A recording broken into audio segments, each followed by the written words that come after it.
देखिए, आपके पास कम पैसे हैं कि आपके पास करोड़ों हैं, इससे कुछ फर्क नहीं पड़ता है।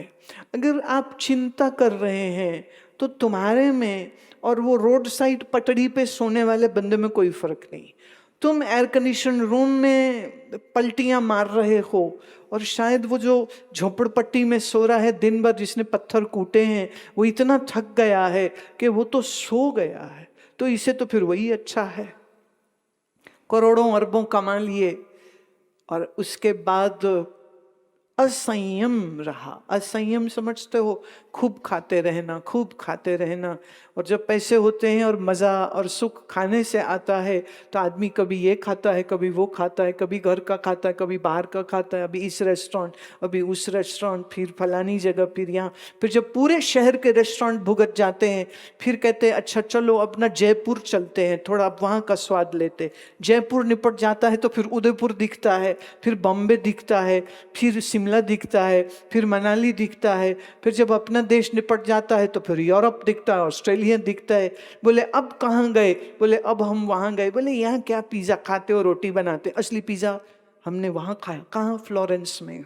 बहुत अच्छी बात है, जीभ का सुख ले गया तुमको।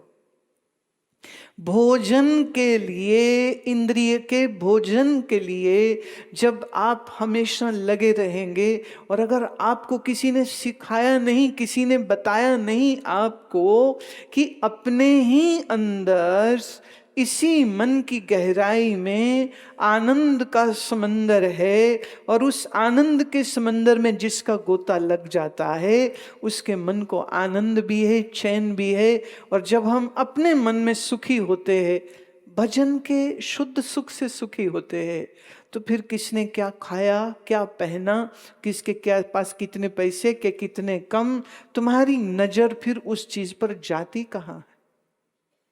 जब तुम्हारा मन भूखा होता है तो दूसरों की थाली तुम देखते हो।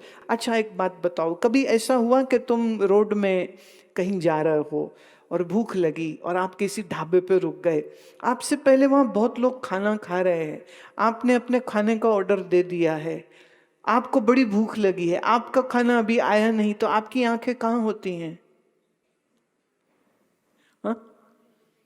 पड़ोसी की थाली में। क्या खा रहे हैं?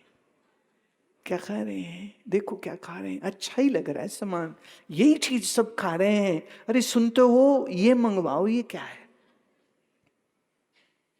पति कहते भी यही तो मैंने बोला है, तो तुम क्यों देख रही हो दूसरों की थाली? बोले नहीं नहीं, मेरे को क्या जरूरत पड़ी है, मैं तो नहीं देख रही। कहते आंखें तेरी अभी भी नहीं हट रही उससे, आंखें अभी भी तेरी वहां लगी।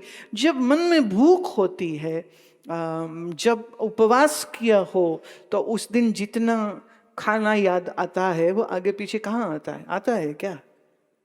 ये माताओं ने तो भी किया ना करवा चौथ। यूं ना खाएं तो 12 बजे तक कुछ ना खाएं, और जिस दिन व्रत रख लेती हैं उस दिन तो हर आधे घंटे में भूख लग रही होती है। मैं क्या करूं, भूख लग रही, मैं क्या करूं, भूख लग रही। एक महिला बताती थी, कहती मैंने ना नींद की गोली खा के सो गई, तो मैंने अपनी सास को कहा कि शाम को ही उठाना, नहीं तो मैं तो बड़ी दुखी हो जाऊंगी। सास ने कहा तू इतना लंबा कैसे सोएगी? कहती नींद की गोली खा रही हूं। कहते खा ली? बोले हाँ। कहती व्रत तो टूट गया, गोली तो खा ली तुमने, व्रत ये है कि खाओ कुछ नहीं। बोले ये थोड़ा मुश्किल है कि खाओ कुछ नहीं, खाए बगैर तो नहीं रह सकते। अभी हमारे आश्रम में करवा चौथ के दिन जितना महिला स्टाफ था वो सब बड़े रंग बिरंगे कपड़े उस दिन पहने। तो मैं पहले सोचूं कि आज इन्होंने ये ऐसे कपड़े क्यों पहने, चटक पटक, रोज तो नहीं ऐसी पहनती हैं। फिर अच्छा आज तो व्रत है, तो वो सारी इकट्ठी बैठी गीत गा रही थी। मैं क्या कर रही हूँ? कहते जी बस व्रत है ना, तो अभी चाय पी के हटे हैं। मैं ले चाय पी ली तो व्रत तो तेरा टूट गया? कहती नहीं, मेरी सास ने कहा था चाय पी लो कुछ नहीं होता। मैं तेरी सास ने इसलिए बोला होगा क्योंकि वो खुद पीती होगी। उपवास इसको थोड़ी कहते हैं कि बीच में एक बार चाय पी ली, 5 बजे फिर से कुछ थोड़ा सा। वो क्या कहते नहीं, तारे को किसको पानी देती हैं, ये किसी को देती हैं? किसी को तो दे ही देती हैं, और फिर उसके बाद फिर से पी लेती है। और पति बेचारे सोचते हैं हाय मेरी जनानी भूखी बैठी सवेर दी। उसको ये नहीं पता दिन में 3 बार तो वो चाय पी चुकी, इस बहाने उस बहाने। अभी पूजा होती है, एक को बीपी हो रहा था, चक्कर आ रहे थे, उन्होंने कहा नहीं गोली खा लो। कहती ले खाली गोली खाऊंगी तो तकलीफ होगी। कहती पहले एक बिस्कुट खा ले फिर गोली खा ले। कहती मेरा बर्त ओ ले चुप करके कौन देखदा पे, खा ले खा ले। जिस दिन उपवास रख लो उस दिन भोजन ज्यादा याद आता है, समझे। जब प्यास लगी हो तो पानी की तरफ ध्यान ज्यादा जाता है। इसी तरह जिसके मन में ईश्वर प्रेम नहीं है, जिसके मन में प्रभु के नाम का भजन नहीं है, उनका मन अगर चिंता नहीं करेगा तो और क्या करेगा। क्योंकि भजन से ही परम आनंद मिलना था, परम आनंद तो लिया नहीं है, भजन तो किया नहीं है, और मन चल पड़ा है विषय भोग और समान, और हम तुलना करते रहते दूसरों के साथ।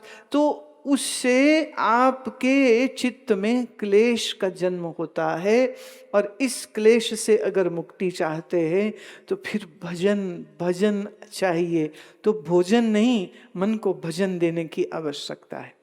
सवाल ये उठता है कि जैसे अच्छा भोजन पकाना बहुत सुगढ़ औरतों को, बहुत सुगढ़ सियानी जो महिलाएं होती ना वो पका पाती हैं, सब लोग बहुत अच्छा भोजन नहीं बना पाते। ऐसे ही जैसे भोजन बनाना आपको सीखना पड़ता है, ऐसे ही भजन करना भी सीखना पड़ता है। अगर आपने भजन कैसे करना चाहिए ये नहीं सीखा तो आप उस परम आनंद का अनुभव कर ही नहीं पाएंगे जिसकी मैं बात कर रही हूँ।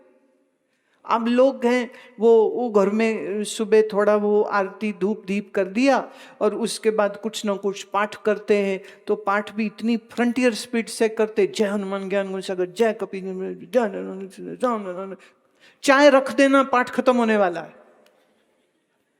तो मैंने हनुमान चालीसा करते में भी चाय, और बीच में फोन आ गया कोई, उसी में फोन उठा लेते हैं, उसी में अरे सब्जी वाला आ गया है सब्जी पहले ले लो, जय हनुमान ज्ञान गुण सागर, जय कपीस।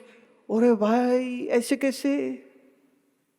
जब आप भोजन करते हो तो कम से कम पूरे ध्यान से तो करते हो, पाठ करते हो तो उसमें भी तुम्हारा बेचैन मन, ये बेचैन मन पता कितना बेचैन है, इसके लिए संत लोगों ने एग्जाम्पल दिया, उदाहरण दिया है। वो कहते ऐसा जानो आपका मन है बंदर। बंदर देखा है, वो टिक के नहीं बैठता है, हिलता रहता है, ये इस डाली से उस डाली। हम लोग पीछे एक बार कहाँ किस शहर में थे, तो बंदर बिजली की तारों को झूला बना करके झूल रहा था। अब लोग चिढ़ रहे हैं कि इसको हम हटाएं कैसे, उसको हटाने जाओ तो आगे से खाने को दौड़ता था। वानर शांति पूर्वक नहीं बैठ सकता है, वो भटकता रहता है, वो चंचल होता है। संतों ने कहा तुम्हारा मनुष्य का मन जो है वो बंदर जैसा है। कहते नहीं नहीं रुको रुको, अभी ये सिर्फ बंदर जैसा नहीं है, थोड़ा और चीजें मसाला इसमें जोड़ो। ये वो बंदर जिसने शराब पी रखी, शराबी बंदर तो अब कह रहे अभी रुको, थोड़ा और मसाला डालने की जरूरत है, इसको ततैये ने काट रखा है। कहते रुको अभी, इतने से भी बात नहीं पड़ी, मधुमक्खियां इसके सिर पे बैठी हैं, वो भी काटी जा रही हैं। इतना बेचैन, वो दर्द से तड़प रहा है, वो दर्द से तड़प रहा है। और ऐसे तड़प रहे वानर, कहते तुम्हारा मन बिल्कुल वैसा है, तड़पे रहते हो सारा समय। घर में कोई आ जाए, क्या हुआ, कौन आया कौन आया कौन आया कौन आया, अरे कोई नहीं आया, पड़ोसी आए पूछ रहे हैं तुम्हारे घर लाइट आ रही है, नहीं तो हमारे से क्यों पूछ रहे, अपनी देखे जा करके। बेचैन, कड़वे, हर चीज पे घबरा जाते हैं। हर चीज पे अगर तुम घबराते हो, हर चीज पे अगर तुम्हारा मन बेचैन हो जाता है, पूरे समय इस बेचैनी के साथ जब मन लगा रहता है, इस बेचैन मन में अगर चिंता वास नहीं करेगी तो प्यारे बताओ और क्या वास करेगा।